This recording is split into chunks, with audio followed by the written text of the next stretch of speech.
Imagina você ser uma capitã exemplar da polícia militar e estar em uma festa com seu marido, que você é casada há 8 anos, no seu próprio apartamento, as coisas ficarem mais quentes, entre aspas. Depois de 4 ou 6 horas que você já está sem vida, você é carregada por ele e levada para um hospital, onde os argumentos e as explicações não batem. Essa é a história da Michelle Leão e, por incrível que pareça, a parte pior e mais bizarra eu ainda vou contar aqui para vocês.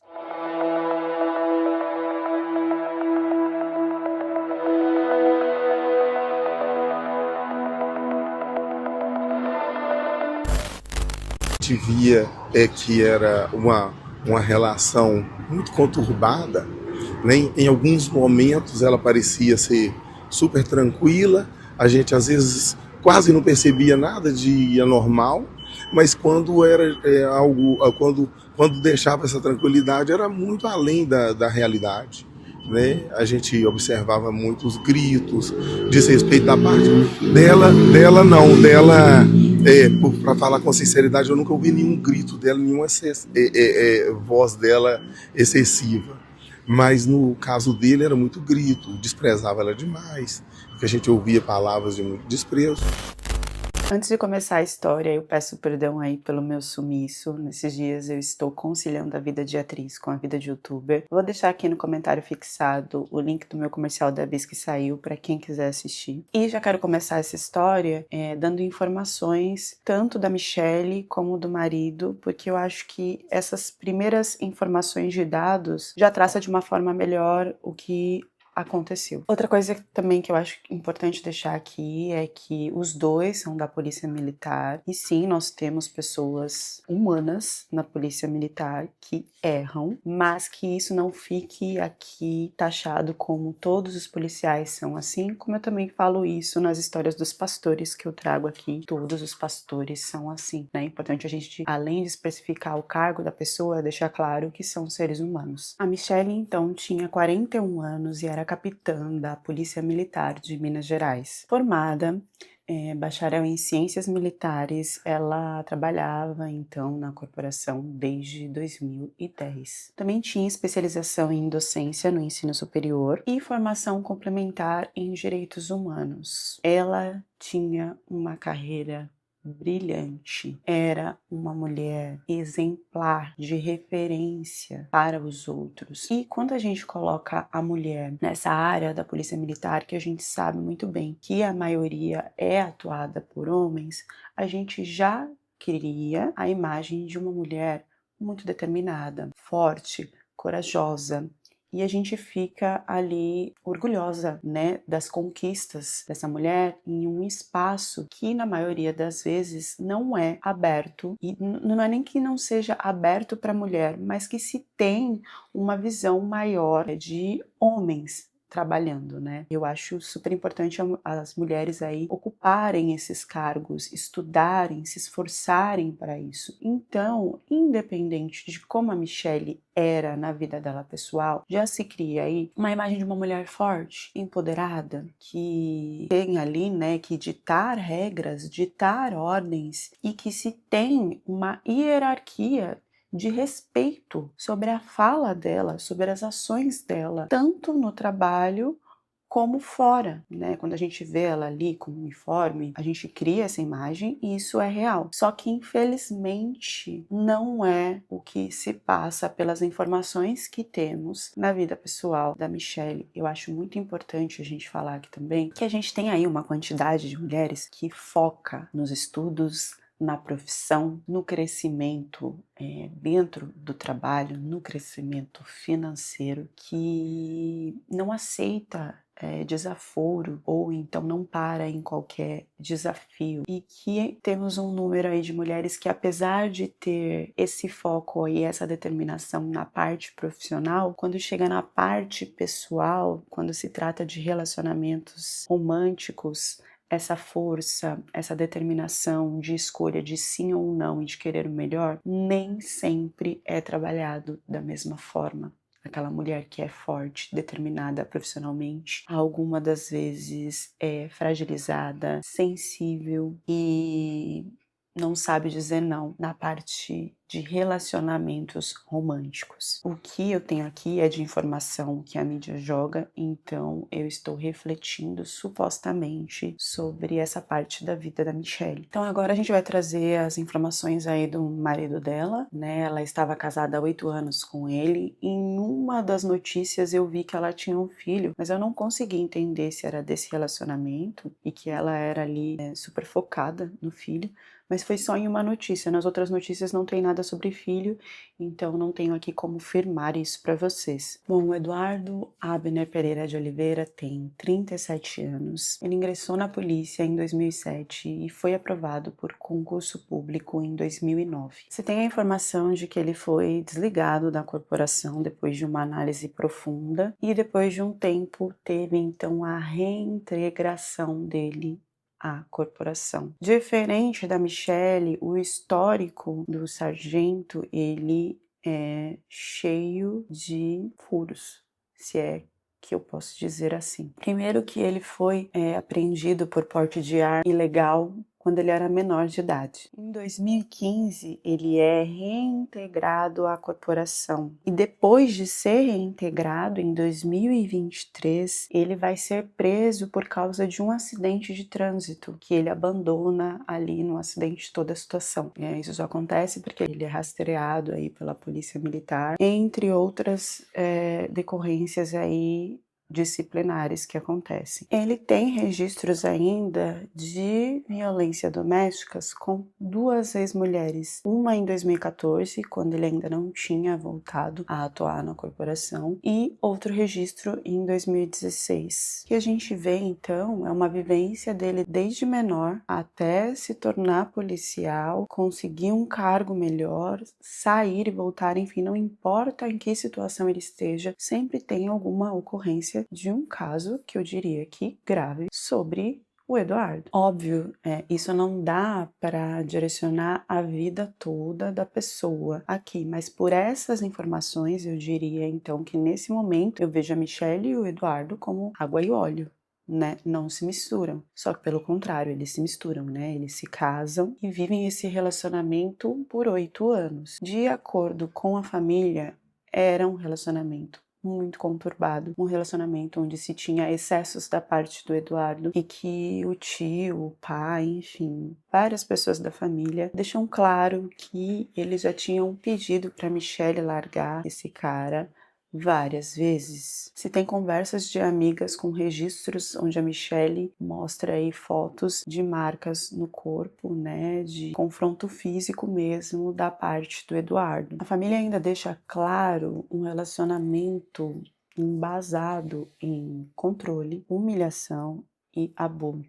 Eles comentam que quando encontravam o casal, se percebia uma certa inveja e diminuição de se sentir menor mesmo, perto da Michelle, por parte do Eduardo. Ela era mais velha, ela tinha um exemplo bem melhor que o dele na polícia e parece que ele media isso na balança interiormente e era dessa forma que ele se expressava então quando estava com outras pessoas, não conseguindo disfarçar, e quando estava só com ela, tentando trazer ela para o nível que ele sentisse ali confortável de dizer que eles estavam no mesmo patamar. E aí sim era através de controle, humilhação e confronto físico. Perto da família, então, ela se comportava de uma forma mais contida, silenciosa e talvez ali tentando trazer aquela diminuição da mulher para que o Eduardo não se sentisse rebaixado, até mesmo por ele ser sargento e ela capitã/tenente. Se perto da família ela agia assim, e mesmo com o alerta da família, ela preferiu continuar com o Eduardo,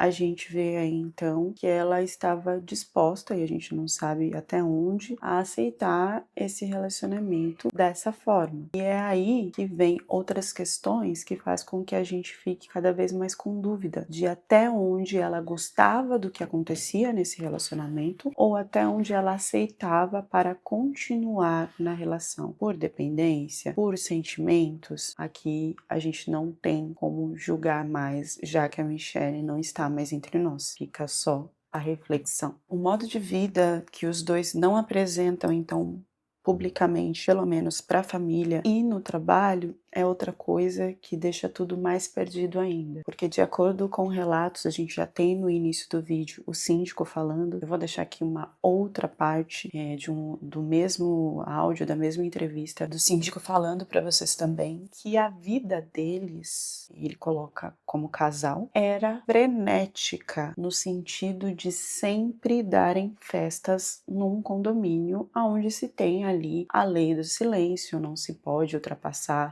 o horário de fazer barulho, mas que isso acontecia. Não só o barulho, mas também no número de pessoas que eram convidadas para essa festa, que o síndico chega a falar que passava do número de 50, chegava ao número de 60 pessoas dentro do apartamento em festas com músicas raves. Músicas de rave, né, ali banhadas então a bebidas e sei lá qual tipo de substâncias, pelo menos até esse exato momento ninguém sabia. O que me pega muito é imaginar como que em um apartamento para 2 pessoas se conseguia enfiar 50 e 60 pessoas e o que era feito ali dentro. O síndico também reclama do medo de falta de segurança e de proteção da parte deles, já que eles liberavam senhas e qualquer outra coisa que fosse necessária para que essas pessoas que estavam na festa que eles davam, entrassem e saíssem a qualquer momento do apartamento. Então, eles acabavam liberando ali a entrada de pessoas desconhecidas na portaria e dando senhas, né, para essas pessoas para que elas pudessem andar pelo prédio e fazer o que quisessem. O síndico diz que a maioria dos vizinhos e até ele mesmo, né, tinham aquele medo da denúncia porque eram uma capitã e um sargento, né? Então eles tinham um poder ali. Além do que, ele dizia que o comportamento ali do Eduardo, do que eles escutavam, porque ultrapassavam as paredes do apartamento, deixavam eles inseguros e com medo também de agir, já que o Eduardo sempre tratava a Michelle através de xingamentos e de brigas, que ele sempre estava com a voz acima, também não se entendendo o que mais que se rolava dentro desse apartamento. Apesar disso, o síndico deixa claro de que eles fizeram sim denúncias anônimas e que especificadamente na quarta de cinzas, não sei se desse ano, acredito que sim, se teve uma festa fora do normal e eles então chegaram à corregedoria, né, para pedir ajuda e tal, e chegou a polícia lá para resolver a situação. E a única coisa que foi feita é que eles pediram pro DJ parar de tocar a música, mas a festa continuou com um número muito grande de pessoas, mesmo ultrapassando a madrugada.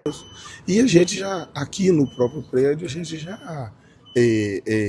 já buscou ajuda com a corregedoria da polícia, nós já tivemos, nós fizemos denúncias, teve pessoas que fizeram denúncias anônimas, a gente não ficou só assistindo, a gente tinha as mãos atadas, porque eles eram autoridades, e o perfil dele mais explosivo também, as pessoas tinham medo de relatar qualquer coisa. Parece que a Michelle também tentou se separar. E é aí que entra aquilo que eu falo para vocês, a gente não sabe até onde ela tinha o poder de conseguir sair dessa situação e se sentir segura. Talvez ela não tenha ficado ali só pela dependência. E aí, de acordo com a família, eles contam, né, uma situação de que ela tentou se separar, de que ele foi atrás dela na casa deles, abrindo porta, armário, de uma forma bem agressiva. Dessas primeiras informações aí, o que acontece é que então no dia 20 de julho, em Belo Horizonte, se tem a imagem do Eduardo carregando a Michelle nas costas, desde o elevador até o carro dele. Ele carrega ela numa posição e de um jeito, parece que ele tá levando um saco de batatas. A gente pode entender aí que é pelo desespero dele, sim, ou então por ele já saber de tudo e só tá querendo resolver a situação também.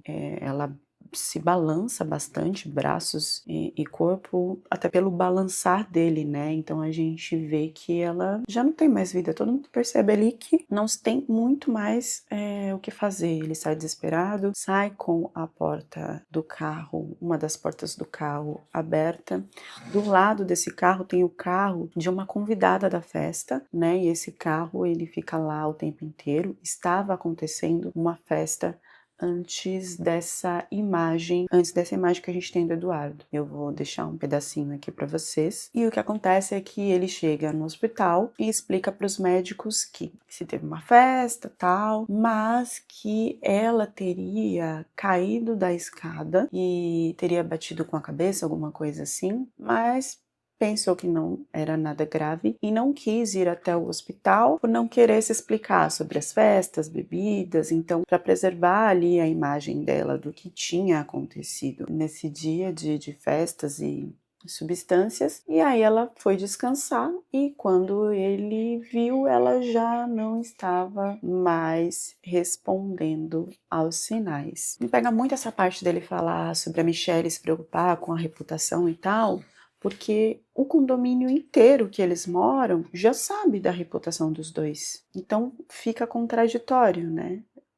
É possível que na cabeça dela nenhuma dessas pessoas nunca teria falado nada sobre a imagem dela e que no hospital iriam falar, né? Um lugar onde as pessoas estão lá para atender e existe toda uma ética. Fica aí a reflexão. E o caldo começa a entornar, no sentido de que, já que ela estava nessa situação, por que não foi chamado uma ambulância? Ele levou ela no desespero, ok, mas quando voltam então no apartamento, os lençóis da cama estão lavados. Um pedaço de madeira, que não se sabe muito bem para que foi utilizado, estava no lixo. Tudo na casa foi arrumado antes de levar a Michelle para o hospital. Não chamar a ambulância seria por um motivo de ali não se buscar pistas sobre o que realmente poderia ter acontecido. A Michelle, ela já estava sem vida há mais de 4 ou 6 horas depois que ele resolve levar ela. Ele demoraria todo esse tempo por ter bebido, usado substâncias e ter apagado, e quando ter acordado já ela está nessa situação depois de horas? Poderia, mas também poderia estar resolvendo, pensando na cabeça o que iria fazer e arrumando o apartamento para que nada fosse descoberto. Tudo isso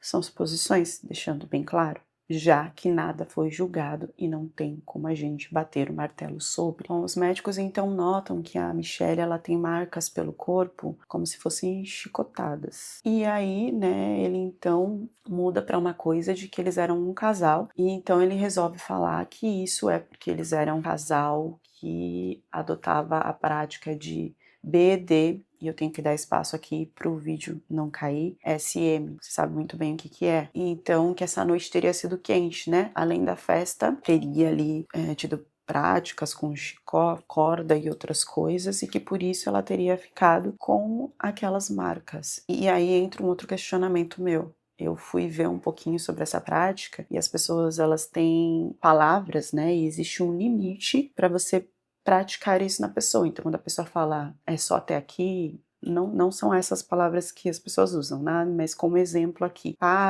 enfim, tem um limite para falar até onde se quer ser machucado, quer sentir esse tipo de dor ou não. Ele teria ultrapassado esse limite da dor? Ele teria feito e ela teria aguentado para ali satisfazer ele, e isso teria passado do limite? São outras suposições que ficam aqui. Mas uma marca no rosto deixa claro para os médicos de que ela não bateu com a cabeça na escada. É uma marca de agre feito com a mão, com soco, alguma coisa assim, o que deixa tudo mais misterioso. Não bastando só isso, o Eduardo resolve então ir até o banheiro e é acompanhado então por um policial que descobre que ele foi no banheiro para jogar, vamos dizer assim, balinhas, né? Estas. E o bizarro é que ele não foi lá jogar uma ou duas que eles poderiam estar usando na festa. Ele joga 18.